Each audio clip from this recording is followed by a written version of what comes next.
He had no idea it would be his last night alive. When Jerel Prior agreed to meet a woman he connected with online, he thought it was just a first date. He had no idea it would be his last night alive. Jerel was a proud father, a girl dad. Now that little girl has to face a world without him. No more bedtime stories, no father-daughter dances, and one day, no dad waiting at the end of the aisle to walk her into a new chapter of life. What started as a simple night out allegedly ended in a deadly setup. Indianapolis police say Jerel was ambushed, allegedly lured into a trap by the very woman he'd hoped to get to know. Yo, that back door was open on Fulham Grave. Yo. Reportedly was not alone. Detectives believe she was working with her boyfriend. An alleged plan to rob Jerel turned violent and ended in murder. I'm Kennedy Walker, and I'll walk you through the chilling moments of Jerel Prior's life and the twisted betrayal that left a community searching for justice. For this story, we take you to Indianapolis, Indiana, January 2025. According to court documents obtained by Law and Crime, Jerel Prior's murder began with a text and ended with an alleged deadly setup. Just hours before he was killed, police say Jerel messaged a young woman he'd met online, 19-year-old Alexis Hawkins. The message was just 3 words: when you free. The affidavit says Hawkins responded. She told him when she was available and agreed to go on a date. But here's where the story takes a dark turn. While she was allegedly texting Jerel, Hawkins was reportedly messaging her boyfriend, 18-year-old Brian Winston Jr. Oh, that back door was open. Investigators say Hawkins was working Oh, she looks sweet. Like, what?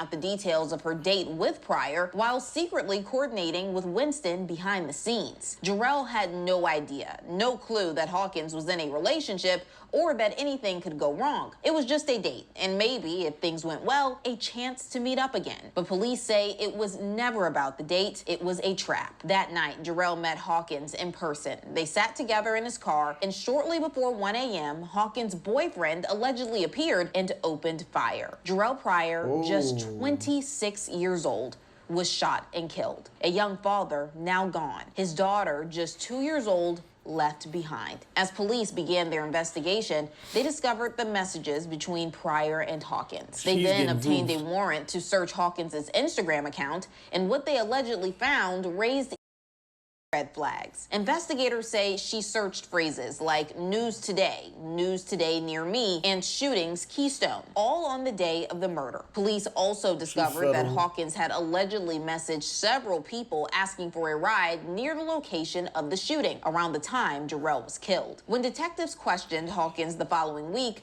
wait a minute, boy did his thing and peeled off on her?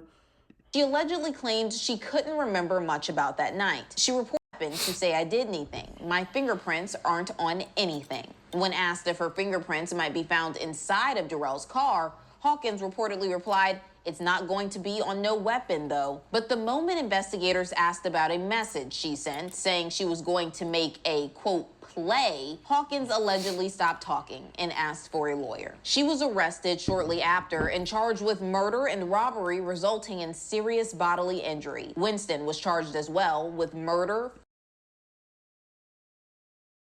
Family is left to pick up the pieces. His parents, once looking forward. But look, though, this is the crazy thing, right? You don't know what people be into. So, like, boy could have been an op. She could have just lined him. We don't know what could have happened. Like, that's why you got to be on point. To watching their son become the man and father he aspired to be, are now raising the little girl he left behind. His mother, Tamika Wiley, told WXIN, I'm broken inside. And just weeks ago, Jerel's parents celebrated their granddaughter's 3rd birthday, a milestone that should have been filled with joy, laughter, and her father's love. Instead, it was a day marked by absence. No Jerel, no hugs from dad, just a little girl too young to understand why her dad never came home. Justice may come in a courtroom, but for this family, the real sentence is living without Jerel. And joining me to talk more about this is legal expert Andy Baldwin. Andy, thank you so much for joining me today. Let's just jump right in. How does a case like this typically move through the Indiana legal system once charges are filed?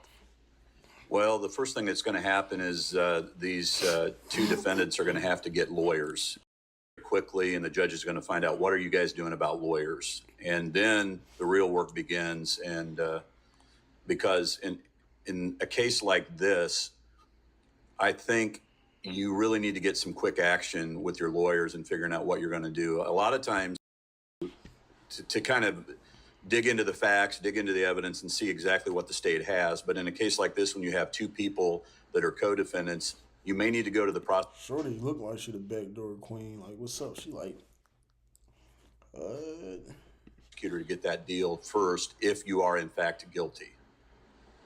And what are the first steps that prosecutors take after an arrest in a homicide case? What do you think they're doing right now behind the scenes?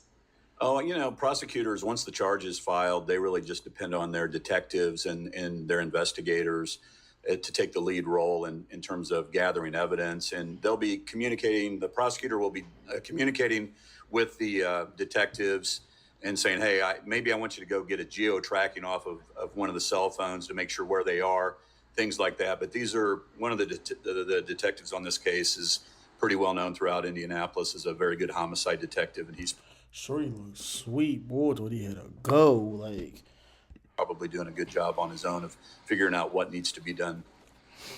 And can you walk us through just how police build a case using digital communications like texts and DMs via social media? Because I know that that was crucial in this case, according It's a guide step by step to get away with a murder right here. to court documents.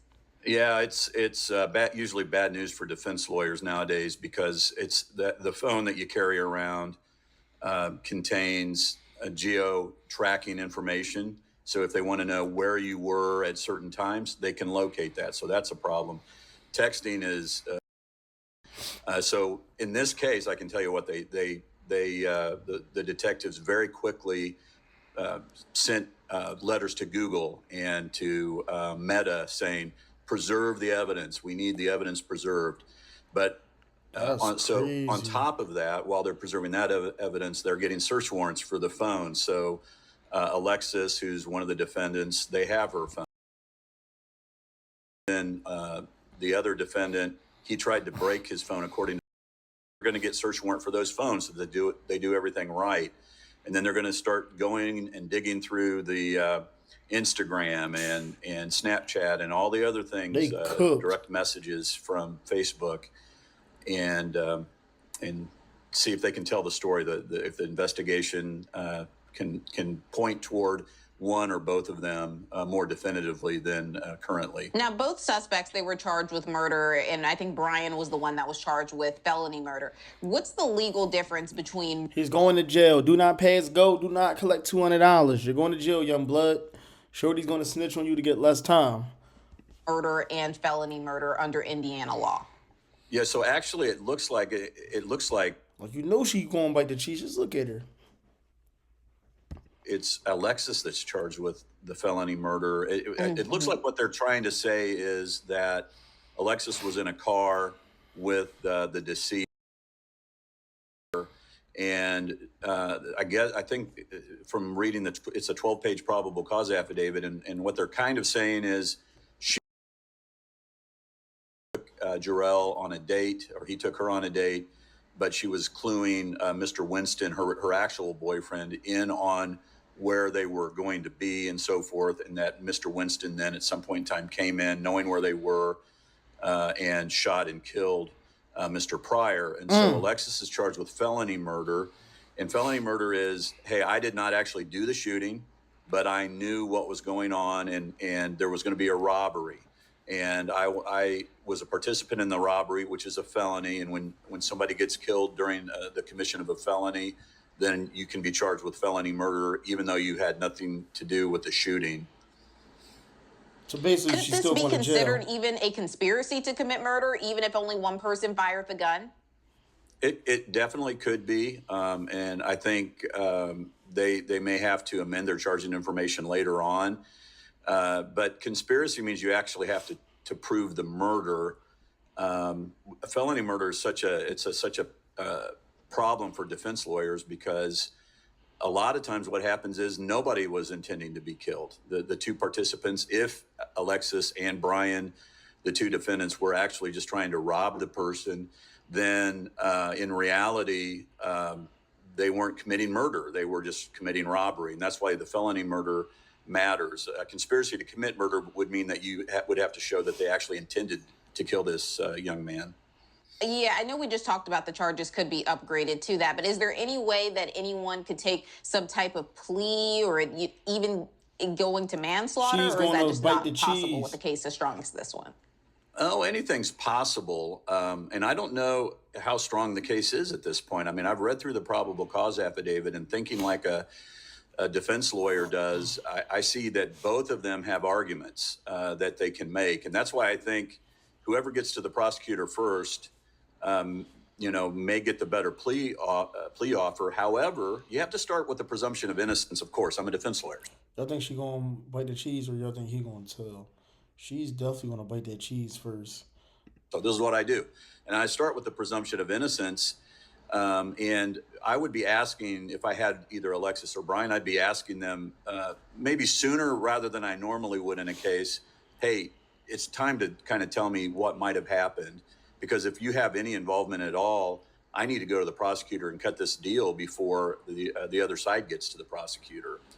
So, yeah, a plea agreement could be on the table for sure. And can you walk? Yo, y'all see how the DA try to finesse you and put y'all against each other? Oh yeah, such and such snitching, man. They already told us what's going on, man. If you really want to save yourself, you need to tell us what's going on. They bogus as hell and phone them grave. Us through just what that looks like, since you do have a lot of experience with that. What could both sides be arguing when they go to the prosecution when they're trying to get a deal? Yeah, the way I would argue it is we'll take Alexis, for example. Alexis, when you read the probable cause affidavit, she denies having any involvement in the shooting, but at least on the probable cause affidavit paperwork, she does admit that she was there when the shooting happened and that she was scared and that she ran away. And so it could be that she points the finger at Brian Winston, her boyfriend, and says that he's a jealous guy. He showed up and I had no idea what was going to happen. And he shot and killed this guy because he's a jealous guy.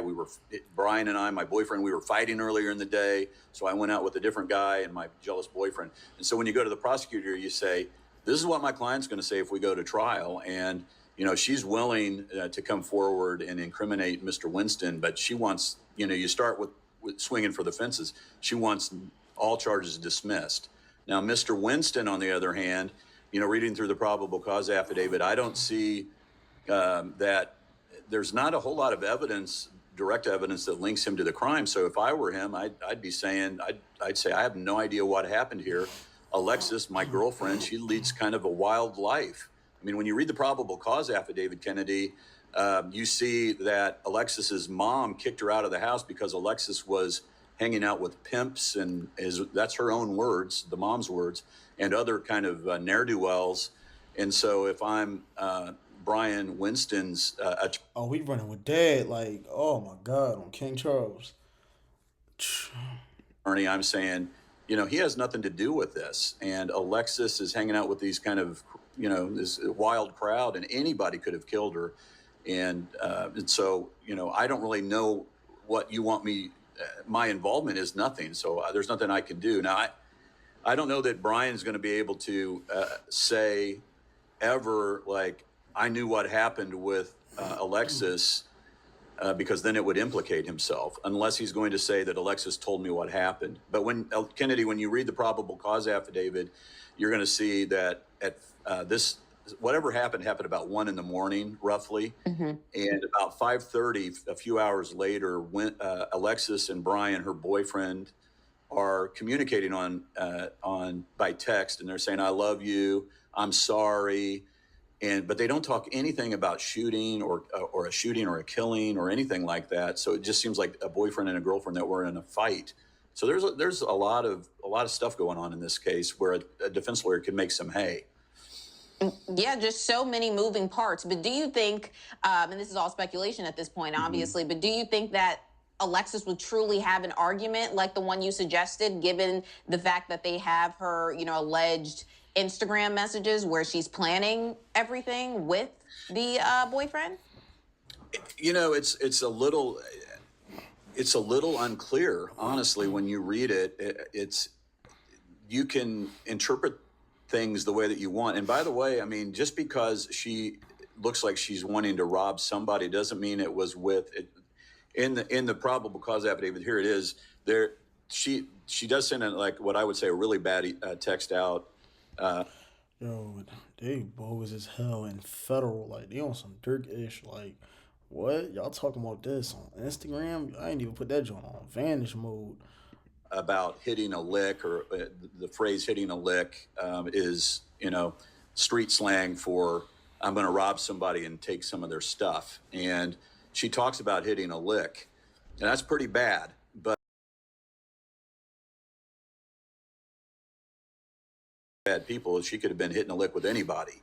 And so there's another wrinkle on this case as well. And I don't see Brian and Alexis being boyfriend and girlfriend too much longer. I will tell you that much. I mean, I think somebody's going to have to turn on the other here shortly, and they'd probably be wise to do that unless they are absolutely not guilty.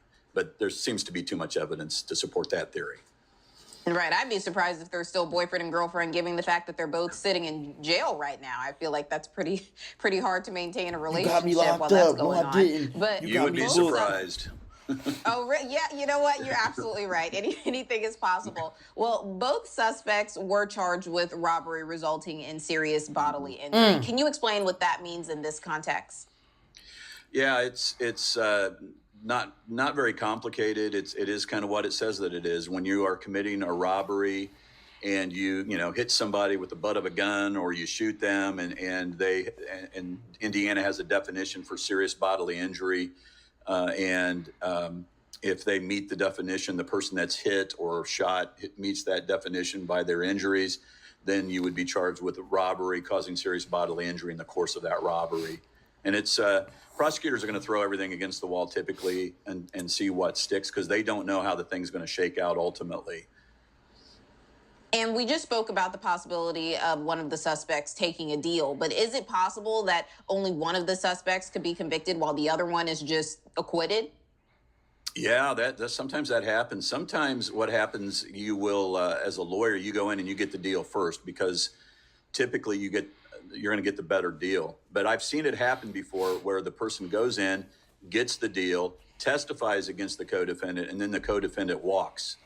Or the case falls apart and the prosecution offers a better deal than the first person. And the lawyer feels kind of bad about that, like, maybe I should have not pled that thing out. So there's a lot of strategy on the defense side right now.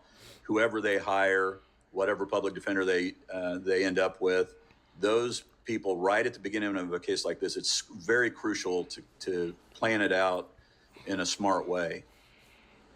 How does intent factor into a case where one suspect, allegedly lured the victim and another one allegedly pulled the trigger? But because in the felony murder law of Indiana, it doesn't matter who pulls the trigger. It just doesn't. And so you better not have been a participant in the robbery. And that's why I think she's going to have to go with, if everything kind of shakes out, she's going to have to go with, if there's evidence, for example, that Brian, her boyfriend, showed up, there's geo-tracking on his phone that shows that, then she's going to have to say, this came out of nowhere. I mean, this guy's jealous, he's angry, he came in and shot, and I left. And then when I told him later in the morning, when I told my boyfriend at 4:30 or 5:30 in the morning that I loved him, that's because I'm scared. I don't want him to think. Those are the kind of things that she's going to have to say in order to not be implicated in the robbery. But then again, like you said, Kennedy, there's text messages and internet, evidence that she's planning to hit a lick or to rob somebody. And so I'm about to look Shorty up on Facebook. So that becomes very difficult. Then you're going to say, well, that's not the robbery I was talking about. It was a different robbery. And boy, once you start slicing that onion down, it's not very good usually for the client. How do courts authenticate that type of digital evidence, like those Instagram DMs and the Google search history? That's a great question. And we defense lawyers are always battling to, cause a judge to maybe throw out that evidence. She's going to jail.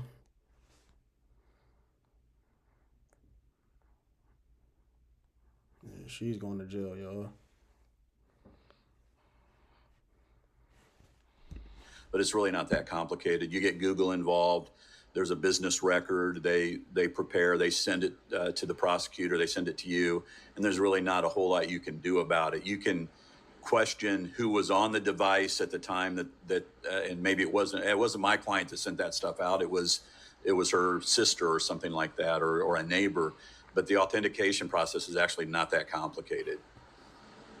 Now, both suspects, they are teenagers. Does their age impact how they'll be tried in Indiana? Are judges or juries more lenient when it comes to young defendants in violent crimes?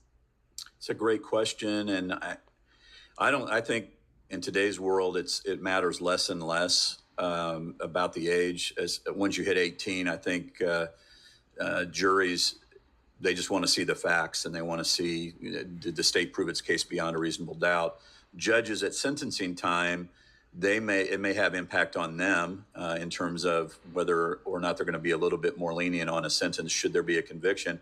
And I'd say if anybody's going to care about the age, it might be the prosecutor. The prosecutor might, if it's a close call on whether to pull the trigger on a plea agreement, the prosecutor's looking at the case, or maybe we might lose this case. Some of the facts may not go down the right way. So it's a young person, and they can start to psychologically think maybe we can give this person a little bit of a break, and it could have some impact on the prosecutor's decision in terms of a plea. And the prosecutors, they are trying to prove, a setup. What evidence matters the most? I'd say that internet texting evidence, geo-tracking evidence. I think that's going to matter. I think if the one of them turns on the other, that's obviously going to matter. But that texting evidence and the evidence off of the phone is just devastating to so many defendants. It's like I want to tell. All right, so I'm just going to end the video there. Y'all get the point. Who y'all think going to bite the cheese first? Y'all think the guy going to snitch? Y'all think the girl going to snitch? What y'all think they going to say? Drop in the comments what y'all think is going to happen next.